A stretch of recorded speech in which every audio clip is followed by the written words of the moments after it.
Water ప్లాంట్ను పెట్టి ప్రజలకు సేవ చేస్తుంటే వాటర్ ప్లాంట్ పైన కూడా రాజకీయాలను చేయడం అవసరమా అని వైసీపీ జిల్లా యువజన విభాగ అధ్యక్షుడు దేవిరెడ్డి ఆదిత్య తెలిపారు. వైసీపీ జిల్లా కార్యాలయంలో ఏర్పాటు చేసిన విలేకరుల సమావేశంలో ఆయన మాట్లాడుతూ అన్ని అనుమతులు ఉన్న పేద ప్రజలకు నాణ్యమైన నీటిని తక్కువ ధరకే అందిస్తున్న కేవలం వైసీపీ నాయకుడు అనే తన వాటర్ ప్లాంట్ను మూసివేయించారని ఆయన ఆవేదన వ్యక్తం చేయడం జరిగింది. ఈ కార్యక్రమంలో వైసీపీ నాయకులు, కార్యకర్తలు తదితరులు పాల్గొన్నారు. అబద్ధాలని ఆయన ప్రచారించడం చాలా తప్పు. ఎందుకంటే మాకు ఆధారాలతో సహా మీడియా ముందు మేము పెడుతున్నాము. ఇది మా తరపు మా మీటర్కి సంబంధించింది. ఇది ఆదిత్య కుమార్ అని నా పేరు కూడా ఉంది దీంట్లో, స్వచ్ఛంగా మీరే చూసుకోవచ్చు. అలాగనే అక్కడ ఉండే హెడ్ మాస్టర్ గారే మాకు నో అబ్జెక్షన్ సర్టిఫికేట్ ఇచ్చినాడు. దీంట్లో క్లియర్గా మెన్షన్ చేసినారు. 3 రూములు ఉన్నాయి అక్కడ. 3 రూమ్లో మాకు ఒక్క రూము చాలు మా చిల్డ్రన్స్కి, ఎందుకంటే ఉండేదే 13 మంది దాంట్లో అని ఆయన క్లియర్గా మాకు మెన్షన్ చేయడం జరిగింది. జేఏపీ ఆయన ఏం చెప్పినాడు, మీరు వాటర్ ప్లాంట్ పెట్టుకోండి, మాకేం ఇబ్బంది లేదు అని చెప్పడం జరిగింది. ఇది కూడా 2019 టీడీపీ అధికారంలో ఉన్నప్పుడు ఇచ్చిన లెటర్. దీంట్లో క్లియర్గా మెన్షన్ చేసినారు.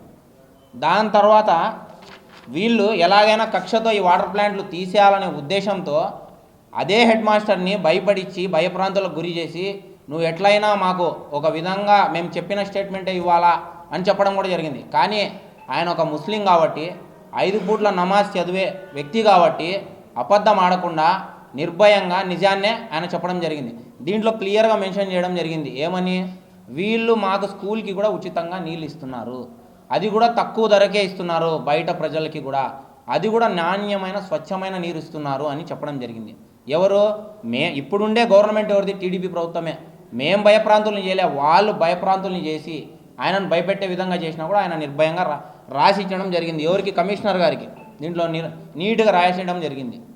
ఇంకొకటి, మేము అక్కడ ఎంతోమందికి ఉపాధి ఇస్తున్నాం. అక్కడ నిరుద్యోగులు ఉంటే వాళ్ళకు ఉపాధి ఇచ్చి ఈ కరెంటు బిల్లులు కూడా మా పేరు వచ్చినాయి, మేము పే చేసినవి అన్నీ ప్రతి నెల మేము పే చేసినవి.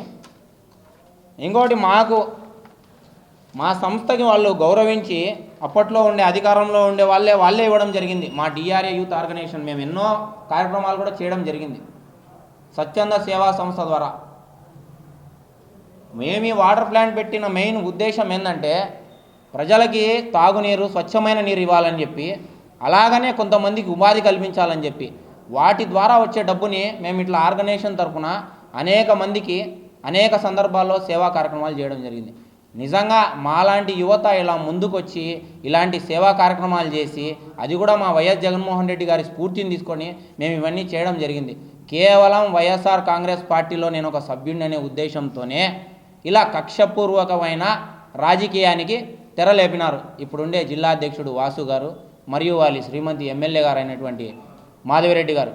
మిమ్మల్ని నేను సూటిగా ఒకటే ప్రశ్న అడుగుతున్నా. మీరు కూడా నిన్ననే కాదు, గతంలో అసెంబ్లీలో కూడా మీరు చెప్పడమైనది, కడప జిల్లాకి నీరు చాలా ఇబ్బందిగా ఉంది, నీటి సరఫరా లేదని. నిన్న ప్రెస్ మీట్లో కూడా మీరు అదే విధంగా మాట్లాడడం జరిగింది. అక్క, మిమ్మల్ని మేము ఒకటే అడుగుతున్నాం, మీరు స్వచ్ఛమైన తాగునీరు కావాలని మీరు ఆ విధంగా మీరు ప్రెస్ మీట్లలో చెప్తున్నారు. మేము ఇస్తున్నాం కొన్ని లక్షల వేల లీటర్ల త్రాగునీరు రోజు మేము సప్లై చేస్తున్నాం, అది కూడా తక్కువ ధరకి, అది కూడా నాణ్యమైన నీరు. అందరి వాటర్ ప్లాంట్లో లాగా 3 నెలలకో 10 నెలలకో మేము మార్చడం లేదు. ప్రతి నెల ఫిల్టర్ చేసి